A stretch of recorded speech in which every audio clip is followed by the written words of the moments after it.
விஜய்க்கு கருத்து கணிப்புகள் எல்லாம் வருது பாத்தீங்களா சார், 35% சொல்றாங்களே. 214 தொகுதியில் வேட்பாளரே போட முடியாதவரை கருத்து கணிப்புல வச்சு எடுக்கிறதுல என்ன அர்த்தம் இருக்க முடியுது?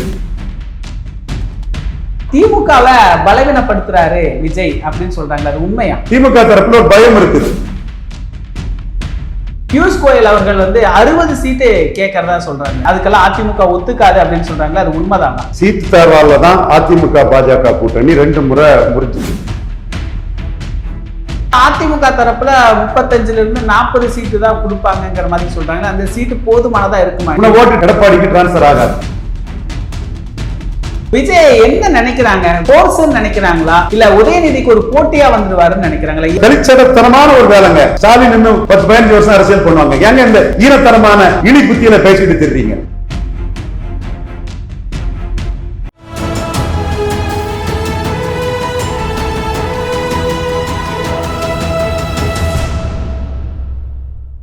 தமிழரம் நேயர்களுக்கு வணக்கம். இன்று நம்மிடையே அரசியல் விமர்சகர் திரு ரவீந்திரன் துரைசாமி அவர்கள் இணைந்துள்ளார். சார் வணக்கம். சார் வணக்கம் தம்பி, எப்படி இருக்கிறீங்க சார்? நல்லா இருக்கும் தம்பி. பியூஷ் கோயல் அவர்கள் 60 சீட்டு கேட்கறதா சொல்றாங்க சார், 60 சீட்டு சாத்தியமா? ஏன்னா நிறைய பத்திரிகையாளர்கள் உடனுக்குடனே என்ன சொல்றாங்கன்னா, 60 சீட்டுக்கெல்லாம் வாய்ப்பே இல்லை, 20 சீட்டு கொடுத்தே 4 தான் ஜெயிச்சாங்க, அப்படி எல்லாம் கொடுக்க மாட்டாங்க, அதுக்கெல்லாம் அதிமுக ஒத்துக்காது அப்படின்னு சொல்றாங்களா, அது உண்மைதானா? சீட்டு தேர்வால தான் அதிமுக பாஜக கூட்டணி 2 முறை முறிஞ்சுது. 5 விழுக்காடுக்கு உள்ளாட்சி தேர்தலில் நகர்ப்புற உள்ளாட்சியில் அண்ணாமலை சீட்டு கேட்டார். 2 விழுக்காடு தான் தர முடியும்னு ஐயா எடப்பாடி பழனிசாமி சொன்னார். ஓபிஎஸ் கூட 5 கொடுக்கலான்னாரு. இவர் சேலத்துக்கே போயிட்டார். அண்ணாமலை 5 விழுக்காடு டெல்லி ரிசோர்ஸஸ் படபலத்தோடு எடுத்து பாஜகவை முத தமிழ் மண்ணில் ஒரு திராவிட கட்சியை மீறி தன்னோட சாதனையை எடுத்து காட்டினார். 5 விழுக்காடுனாலும் 2 சொன்ன எடப்பாடிக்கு ஒரு பதிலடி கொடுக்குற மாதிரி 5 விழுக்காடு சாதிச்சார். ஃபேக்ட்டுங்க. அவன் தீயில மிச்ச மாதிரி அவ்வாவானி கதறு. நான் உண்மையை சொல்றேன்னா தரவுகளை சொல்றான்னு புரிஞ்சுட்டு கதருங்கப்பா. ஃபேக்ட் தானே இது. அதுக்கு பிறகு 12 சீட்டு அண்ணாமலை கேட்டார் மக்களவையில். 6 சீட்டுக்கு மேலே தர முடியாதுன்னு ஐயா எடப்பாடி பழனிசாமி சொன்னார். ஐயா எடப்பாடி பழனிசாமி ரஃப் அண்ட் டஃப்பான பார்க்கையினர் தான், வெரி ஸ்ட்ராங் பார்க்கையினர் தான். வரலாறு அதைத்தான் காட்டுது. இந்த சிச்சுவேஷனில் இன்னைக்கு அண்ணாமலை அந்த பலத்துக்குரிய சீட்டு வரலைன்னா ஓட்டு டிரான்ஸ்பர் ஆகாதுங்கிறத டெல்லி தலைமைக்கே சொல்லிட்டாரு. ஸோ எடப்பாடி என்ன செய்ய போறாருங்கிறத பொறுத்திருந்து பார்க்கணும். ஆனால் அதிமுக தரப்புல 35ல இருந்து 40 சீட்டு தான் கொடுப்பாங்கிற மாதிரி சொல்றாங்க. அந்த சீட்டு போதுமானதா இருக்குமா? ஏன்னா நீங்க பலத்துக்குரிய சீட்டு அப்படிங்கிறதுல உறுதியா இருக்கிறீங்க. அந்த 30 சீட்டு 35 சீட்டு ஓட்டு டிரான்ஸ்பர் ஆகாது. அந்த 11.4 விழுக்காடும் இந்து நாடார்கள்லாம் ஸ்டாலினுக்கும் சீமானுக்கும் போடுறதுக்குள்ள சூழலை வந்துடும்.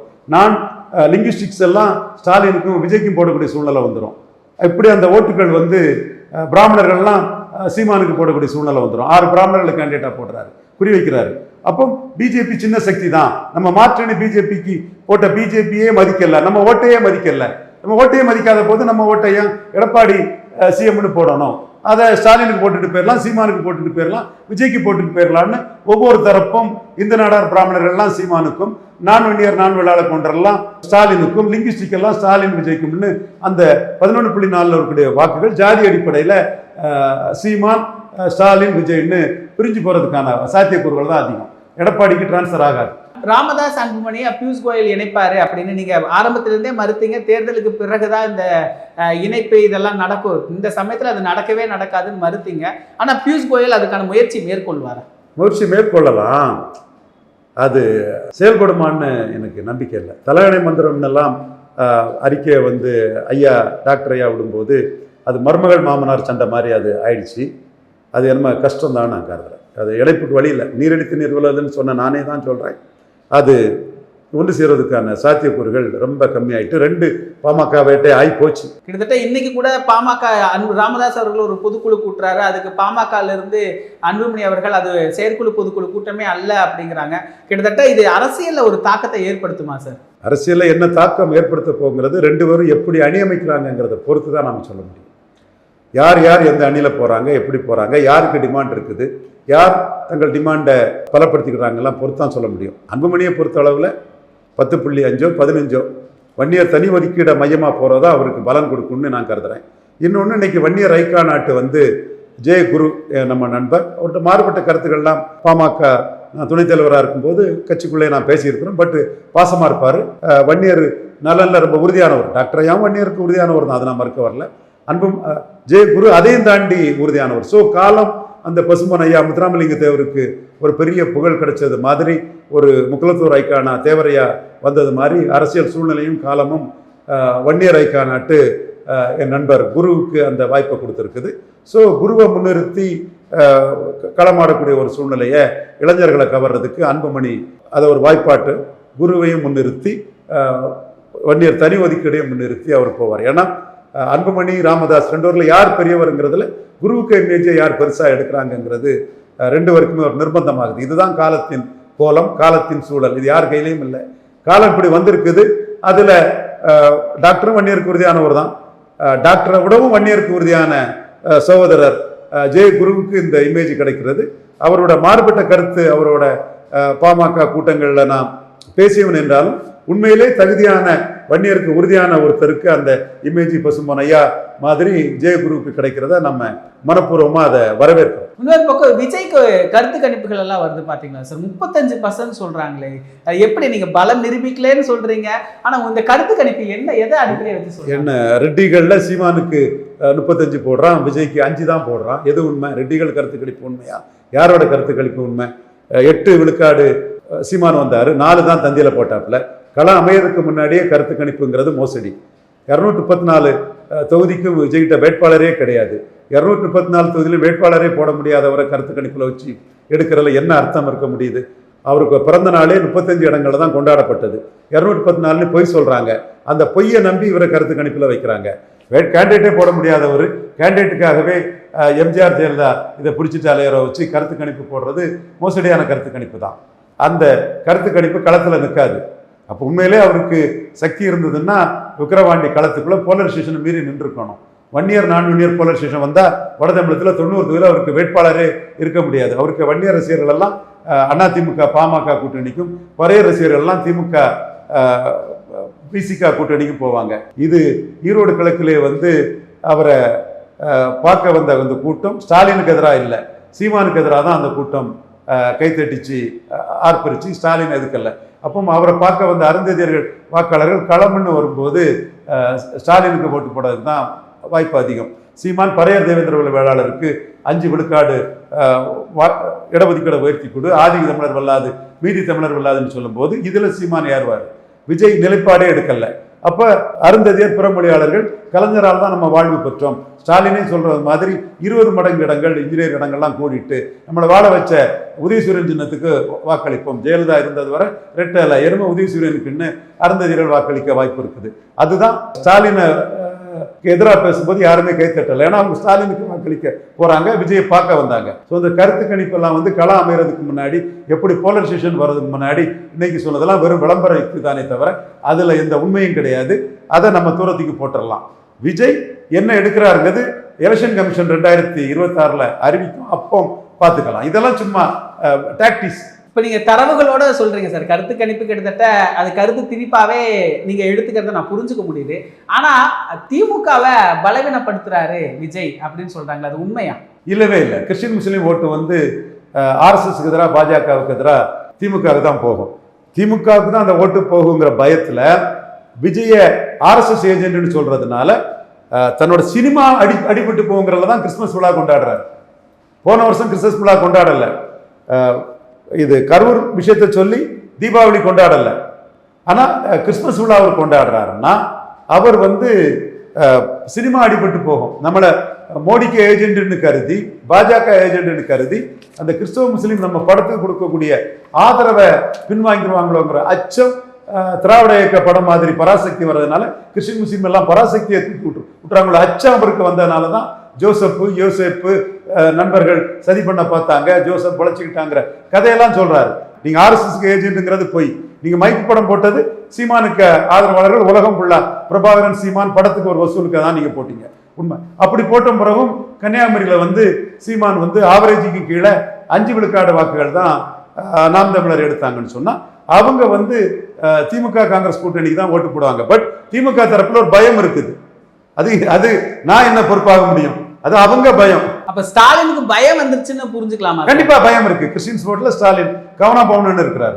அதனாலதான் இந்த கிறிஸ்துமஸ் விழாலாம் இவ்வளவு பிரம்மாண்டமா கண்டிப்பா இருக்குது.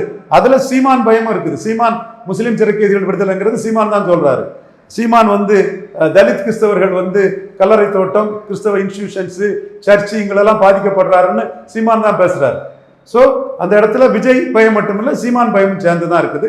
என்னோட பார்வை அது 95% முஸ்லீம் ஓட்டு திமுகவுக்கு தான் போகும். 80 விழுக்காடு கிறிஸ்தவர்கள் ஓட்டு திமுக காங்கிரஸ் தான் போகும்.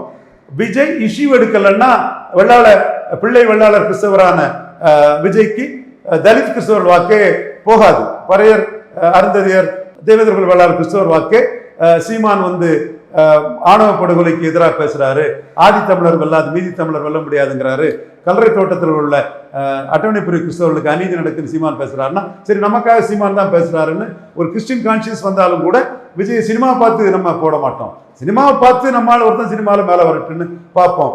ஓட்டை நமக்காக RSSக்கு எதிராக ஸ்டாலினுக்கும் நமக்காக பேசக்கூடிய சீமானுக்குன்னு தான் அவங்க ஓட்டு போகும் நான் கருதுறேன். இப்போ விஜய் என்ன நினைக்கிறாங்க? இப்போ திமுக ஒரு ஃபோர்ஸ்ன்னு நினைக்கிறாங்களா, இல்ல உதயநிதிக்கு ஒரு போட்டியா வந்துடுவாருன்னு நினைக்கிறாங்களா? எதை பார்த்து விஜய்கிட்ட பயப்படுறாங்க? எங்க அர்த்தம் இல்லாம எங்க போயிட்டீங்க? ஸ்டாலினுக்கு பிறகு கனிமொழி வந்துட்டா, எங்க அர்த்தம் இல்லாத இந்த பேச்செல்லாம்? ஸ்டாலினை இன்னும் 10-15 வருஷம் அரசியல் நடத்திட்டா, இதெல்லாம் ஈனத்தனமா விஜய்க்கு ஆட்கள் பேசினது. அந்த ஈனத்தனத்துக்கு தான் இப்போ ரெட் ஜெயிண்ட் வச்சு ஆப்படிச்சுட்டாங்க, பராசக்தியா ஜனநாயகனான்னு. இதெல்லாம் ஒரு கழிச்சடத்தனமான ஒரு வேலைங்க. ஸ்டாலின் இன்னும் 10-15 வருஷம் அரசியல் பண்ணுவாங்க. ஏங்க இந்த ஈனத்தனமான இனி புத்தியில பேசிட்டு திரிறீங்க? எத்தனை தடவை தான் இந்த ஈன புத்தியை நம்ம ஏசியாச்சு? ஸ்டாலின் 15 வருஷம் அரசியல் பண்ணுவாரு, நல்லா இருக்கட்டும் ஸ்டாலின், அது யார் வேண்டாங்கிறா? இப்போ அந்த கருத்து கணிப்புல விஜய்க்கு 25%, 35%, 40%, எப்பவுமே வழக்கமா அதிமுக பாஜக கூட்டணி தான் முன்னிலைப்படுத்தி என்டிஏவை தான் மேல கொண்டு வருவாங்க. ஆனா விஜயை கொண்டு ஒரு பர்பஷன் கிரியேட் பண்றாங்களா சார்? 214 கேண்டிடேட்டே போட மாட்டாருங்க. அவர் கேண்டிடேட் போட்ட பிறகு கருத்து கணிப்பேடு லெட்டர் பேடா இருக்கிறாரு. விஜயை பற்றிய பெர்செப்ஷன் நீ சீமானுக்கு எதிராக பண்ற, அது சீமானுக்கு தான் லாபமா வரும். இப்போ விஜய் பிராண்டிங்ஸ்க்காக தான் விஜய் நிற்கிறாரு. சீமான் பணம்பால் தெல்லம்பால்னு கல்லுக்காக நிற்கிறாரு. விஜய் இலவசங்களுக்காக நிற்கிறாரு. சீமான் இலவசங்களை எதிர்த்து நிற்கிறாரு. விஜய் பெரியாருக்காக நிற்கிறாரு. சீமான் பெரியார் மண்ணல்ல பெரியாரே மண்ணு நிற்கிறாரு. விஜய் நிலைப்பாடு இல்லாம இருக்கிறாரு. சீமான் பறையர் தேர்தல் வேளாளருக்கு 5 விழுக்காடு இடஒதுக்கீடு உயர்த்தி கொடுக்குன்னு இருக்கிறாரு. சீமான் எம்ஜிஆர் மலையாளி மேனன் ஜாதிவாரி கணக்கெடுப்பு நடத்தினா அதுல பறையர் தேவேந்திர குல வேளாளர்கள் எண்ணிக்கை தெரிஞ்சிடும். முத்திரையர், யாதவர், செங்குந்தரா, விஸ்வகர்மா போன்ற பரவலான வாழக்கூடிய சமூகங்கள் எண்ணிக்கை தெரிஞ்சிடும்னு அன்னைக்கே ஜாதிவாரி கணக்கெடுப்பு நடத்தாம ஜன்ஜாதி எண்ணிக்கை தெரிஞ்சு போகும். அப்படின்னு அவரு ஜாதிவாரி கணக்கெடுப்பு நடத்தலன்னு எம்ஜிஆரே அடிச்சு நிற்கிறாரு சீமான். விஜய் எம்ஜிஆரையும் ஜெயலலிதாவையும் ஊண்டுகோலா வச்சு களத்துக்குள்ள போறாரு. சீமான் ஜெயலலிதா ஊழல் பெரிச்சாளி, வீரப்பன் கொள்ளக்காரன்னா கருணாநிதிக்கும் ஜெயலலிதாவுக்கு என்ன பேருன்னு கேட்கிறாரு. ஜெயலலிதாங்கிற ஒரு கேடயத்தையோ அல்லது ஊண்டுகோலையோ வச்சு விஜய் களத்துக்குள்ள போறாரு. சீமான் வீரப்பனை ஜெயலலிதா என்கவுண்டர் பண்ணது இப்ப சரின்னு எடப்பாடியா பேச முடியுமான்னு கேட்கிறார். ஸோ விஜயை பற்றி வரக்கூடிய எல்லா இதுவுமே கமலஹாசன் சீமான் கம்பாரிசன் சீமானுக்கு உயர்வை கொடுத்த மாதிரி விஜய் சீமான் கம்பாரிசன் இஷ்யூ பேஸ்டா சீமானுக்கு உயர்வை கொடுக்குங்கிறதா உண்மை. சீமான் எதிர்ப்பாளர்கள் தான் பலம் நிரூபிக்காத விஜய சீமான மட்டம் தட்டுறதுக்காக வன்மத்தோடையும் காட்புணர்ச்சியோடும் பீகாரி புறமொழியாளர் ரங்கராஜ் பாண்டேல இருந்து சீமான் ஒரு நாடார் 8 விழுக்காடு எடுத்தாங்க பொறாமையில் வைத்திருச்சில் லபோதி போனி வயதில் அடிக்கக்கூடிய தமிழிசில இருந்து எல்லாரும் பேசுறாங்க. விஜய் சீமான் கம்பாரிசன் கமலஹாசன் சீமான் கம்பாரிசன் மாதிரி சீமானுக்கு பெரிய எழுச்சியா வரும். சீமான் இந்தந்த இஷ்யூல எல்லாம் கிளாரிட்டியோட தெளிவா நிற்கிறாரு. 214லையும் போல்டா நிற்கிறாரு. ஃபார்ச்சூன் ஃபேவர்ஸ் த பிரேவ் நிற்கிறாரு. எம்ஜிஆர் ஊழல்வாதி, ஜெயலலிதா ஊழல்வாதின்னு போல்டா நிற்கிறாருங்கிறது மக்கள் மத்தியில சென்று சேரும் போது விஜய மையமா வச்சு வரக்கூடிய ஆஸ்பிரேஷனல் கற்பனை கருத்து கணிப்பு வாக்குகள் விஜய் சீமானுக்கு நிஜ ஓட்டாட்டு மாறும். விஜய மையமா வச்சு வரக்கூடிய கற்பனை வாக்குகள் இவன் தாயா உறுதியா நிற்கிறான், இவன் தாயா 214லையும் நிற்கிறான், இவன் தாயா சந்தர்ப்பாத அரசியல் பண்ணல, இவன் தாயா போலியான கொள்கையற்ற கூட்டணி அரசியல் பண்ணல, இவன் தாயா எல்லா தேர்தலையும் துணிஞ்சு நிற்கிறான், இவன் தாயா நிரந்தர அரசியல் தலைவன் மக்களுக்கானவன்னு அந்த ஆஸ்பிரேஷனல் ஓட்ஸ் சீமானுக்கு ரியல் ஓட்டா வரும். இது ரங்கராஜ் பாண்டே போன்ற பீகாரிகளுக்கு தேர்தல் முடிவு உணர்த்தும். இதுல என்னுடைய நிறைவு கேள்வி அதுதான் சார். நீங்க தொடர்ந்து சீமானை பற்றின சீமானுடைய அரசியல் குறித்து பதிவு செஞ்சுட்டே வரீங்க. ஆனா களத்துல சீமானை பத்தி யாருமே பேசுறது கிடையாது, சீமான ஒரு பொருட்டை எடுக்கிறது கிடையாது, சீமான கூட்டணி கலைக்கிறது கிடையாது. கருத்து கணிப்புல கூட சீமான் சீன்லயே இல்லைங்கிற மாதிரி தானே கொண்டு போறாங்க. இல்ல அப்படித்தானே எல்லா எலெக்ஷன்லயும் பண்ணாங்க. கருத்து கணிப்புல கமலாசனை வச்சாங்க, கருத்து கணிப்புல தினகரனை வச்சாங்க, சீமானை பற்றி சொல்லலையே. ஆனா சீமான் தானே நியர்லி 7 விழுக்காடு வாக்கெடுத்தாரு. தினகரனும் கமலஹாசனும் வந்து 2.5 போயிட்டாங்களே. காரணம் சீமான் 214 இருக்கிறாரு. ஜோசப் விஜய் உங்களை தவறா வழி நடத்திட்டாங்க. 214 துணிஞ்சு கூட்டணி சந்தர்ப்பவாத ஊழல்வாதியோட கூட்டணி இல்லாம நிற்கிறது ஒரு ஹீரோயிசம் மக்கள் நினைக்கிறான்.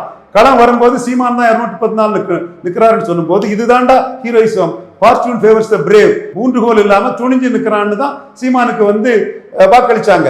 அதுலதான் கமலஹாசனும் தினகரனும் சேர்ந்து எடுத்ததை விட சீமான் அதிகம் எடுத்தது. நான் சொல்றது வரலாறு. பீகாரி ரங்கராஜ் பாண்டேக்கு இந்த வரலாறு தெரியுமா? ஏன் முழு பூசணிக்காய் மறைக்கிற? இந்த வரலாறையும் பேசிக்கிட்டு உன் கருத்தை சொல்லு. வரலாறையும் பேசிட்டு சொல்லு தம்பி, வரலாறு பேசிட்டு சொல்லு. இது நடந்த கதை. அதே மாதிரி நாங்குநேரி, விக்கிரவாண்டி, வெள்ளூர்ல கமலஹாசன் தினகரன் நிக்கல. மக்கள் இவங்களை பார்ட் டைம் பொலிட்டிஷனா நினைச்சாங்க. சீமான் ஃபுல் டைம் பொலிட்டிஷனா அவமானமோ அசிங்கமோ மக்கள் மத்தியில மக்களுக்காக வந்து நிற்கக்கூடிய ஃபுல் டைம் பொலிட்டிஷியன் சீமான். அது பண்ணி தான் கமலஹாசனையும் தினகரனையும் பலகீனப்படுத்தி சீமானை வைத்து விட்டாங்க. எந்த கருத்து கணிப்பு 2021 சீமானுக்கு கமலஹாசனை விடையும் தினகரனை விடையும் அதிக ஓட்டு வரும்னு சொன்னோம். பீகார் ரங்கராஜ் பாண்டே பீகாரி பதிவு போடியா? யாராவது சொன்னாங்களா இல்லைங்கிறத உன்னோட சாணக்கியாவில் போடு. மற்ற கருத்து கணிப்பாளர்களும் இந்த உண்மையை போட்டுட்டு உன் கருத்து கணிப்பை போடு. துக்ளக் இதயானாலும் சரி, ஜேவிசி ஸ்ரீராமனாலும் சரி, எந்த கருத்து கணிப்பாளர்களும் கமலஹாசன் தினகரனை சீமான் தாண்டுவாருன்னு போடவே இல்லை. ஆனா சீமான் தாண்டினாரு. ஏன் தாண்டினாரு? நாங்குநேரி, விக்கிரவாண்டி, வெள்ளூர் 3 இடைத்தேர்தலில் நின்னாரு. 214 போட்டாரு. ஃபார்ச்சூன் ஃபேவர்ஸ் த பிரேவ்னு சந்தர்ப்பவாத ஊழல்வாதிகளோட கூட்டணி போகல. அதனால சீமான் தாண்டி மேல வந்தாரு. எம்ஜிஆர் ஆட்சி அமைப்புன்னு கமலஹாசன் சொல்லும் போது எம்ஜிஆர் ஊழல் பெருச்சாளி, சாராயவாரிகளை கல்வி தந்தையாக்குனாருன்னு சீமான் அடிச்சாரு. இப்பவும் அப்படித்தான். எம்ஜிஆரையும் ஜெயலலிதாவையும் ஊண்டுகோலா தூக்கிக்கிட்டு விஜய் போறாரு.